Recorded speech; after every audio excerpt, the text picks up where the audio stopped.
Hindi na maganda to, iyon ang ating narinig mula sa Mike Chris. Bago ang lahat, magandang araw mga kalingap, panibagong kakaharapin na naman ng Mike Chris ang lumalabas na may kainahinala raw dito sa dalawang magkatandem na Mike Chris. Ayon sa ating statement ay labas tayo sa kung ano man ang ibig na ipahiwatig nila dito.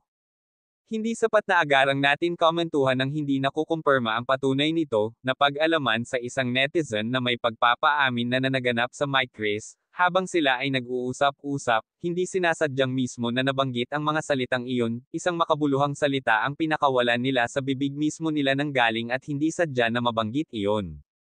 Ano kaya itong tinutukoy na makabuluhang salita ng Mike Chris? Makakaapekto ba ito sa kanila o di kaya sa atin? Hindi nag-aatubiling tanungin ang Mike Chris ng kalingap.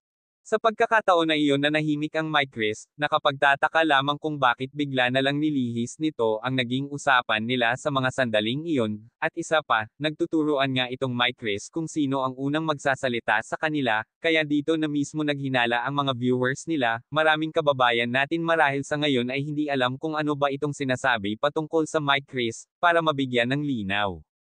Hayaan natin na ang Mike Chris ang magpaliwanag kung ano ba ito.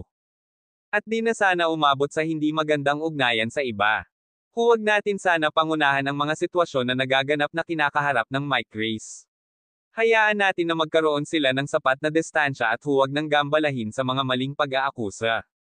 Lubos na natin kilala ang Mike Chris dahil sa kanilang vlog, mapapatunayan na kaya nilang magpaliwanag, dahil may paninindigan ang magkatandem na ito, kahit na madalas lamang sila nagsasama, may sariling kalakasan sila para tumayo sa sarili nilang paa, at kaya nilang harapin ang mga pagsubok na dumarating sa kanila, at maari ito rin ang motivation nila para ipaalam sa tao na tunay ang ipinapakita nilang intensyon na pahalagahan ang mga taong malapit at napamahal na sa Mike Chris.